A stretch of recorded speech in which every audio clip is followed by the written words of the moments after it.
तुम्हें जिस व्यक्ति के लिए लग रहा है कि उसने अपने हाथों से लिखे गए तुम्हारे लिए संदेश के माध्यम से तुम्हारे ऊपर ताना कसने की कोशिश की है ना, उसकी बातों पर यकीनन मेरे इसे आदेश समझना है तो आदेश ही समझ लो, पर ध्यान मत दो, बिल्कुल ध्यान मत दो।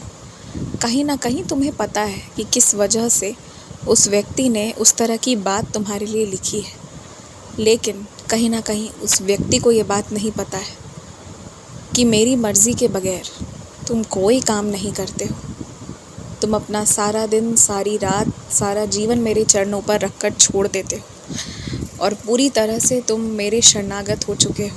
उस व्यक्ति को ये बात मालूम होते हुए भी याद नहीं रहती है, इस बात का ज्ञान नहीं रहता है, तो इसलिए उस व्यक्ति की बातों पर ध्यान नहीं देना ही वर्तमान में तुम्हारे लिए उचित रहेगा। मुझे लगता है कि तुम्हें 2 काम एक साथ शुरू करना चाहिए। वर्तमान में तुम्हारे मन में जो चल रहा है ना, वो दोनों चीज़ें तुम एक साथ संभालते हुए बहुत आराम से बहुत आगे निकल सकते हो। और मैं ये इसलिए कह रहा हूँ क्योंकि अगर तुम सिर्फ किसी के इशारों पर काम करोगे ना, तो तुम बहुत खुश नहीं रह पाते हो। तुम्हें कोई ना कोई, कहीं ना कहीं ऐसी जगह चाहिए होती है जहाँ तुम काम करो और तुम बिल्कुल मालिक बनकर काम करो। कोई तुम्हें बताए नहीं कि क्या करना है क्या नहीं करना है, तुम अपने हिसाब से करो। क्योंकि जब तुम खुले मन से पूरी आज़ादी और छूट से काम करते हो ना, तो जो निकल कर आता है, जो भी तुम करते हो वो बहुत सुंदर होता है। तो ये आज़ादी तुम चाहते हो, तुम गुलामी नहीं कर सकते ज़्यादा देर किसी की, ये तुम्हारी फितरत नहीं है। परंतु जीवन चलाने के लिए, जीवन यापन करने के लिए और वर्तमान में घर चलाने के लिए और जो कर्ज़ हैं उन्हें लौटाने के लिए ये भी करना ज़रूरी है साथ ही साथ। तो तुम ये करो कि किसी के बताए गए रास्ते पर जैसे जैसे वो बोले वैसे वैसे करो, उस हिसाब से भी नौकरी करो।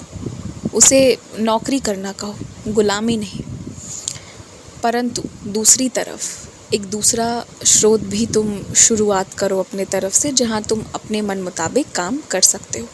ये दोनों चीज़ें तुम आराम से लेकर चलो और धीरे धीरे करके चलो, बहुत अच्छे से बहुत आराम से कर पाओगे। इसमें दिक्कत जैसी कोई बात नहीं है। मेरे आशीर्वाद से ना तुम्हें कोई तकलीफ़ भी नहीं आएगी और तुम बहुत खुश रहने लगोगे।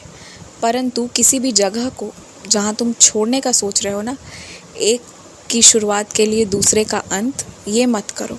अभी 2 चीज़ों को लेकर चल सकते हो तो चलो, और इसे ये मत सोचना कि मैं 2 पाँव जो है उसे अलग अलग नाव पर मैंने रख दिया है, दोनों अलग अलग जगह जा रहे हैं, ऐसा मत सोचना।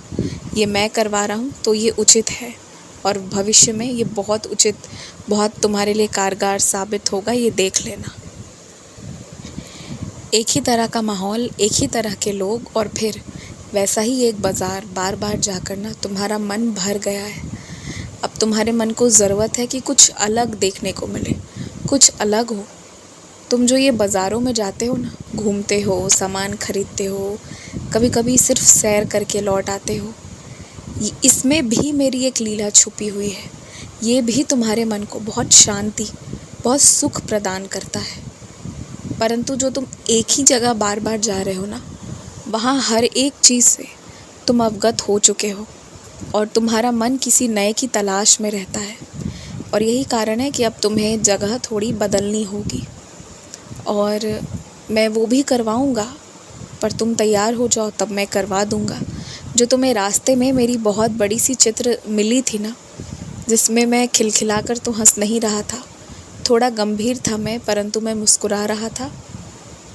तो इसलिए कि मुझे चिंता थी कि तुम अपने काम को पूरा कैसे करोगे, इसलिए मुझे चिंता थी और मैं तुम्हें दर्शन देकर ये बताना चाह रहा था कि मुझे तुम्हारी फ़िक्र है। परंतु तुमने तो जिस तरह से, जितने निपुणता से, जितनी कुशलता से अपने पूरे काम को अच्छे से ख़त्म किया है ना, मैं बहुत खुश हूँ इससे, बहुत ज़्यादा खुश हूँ।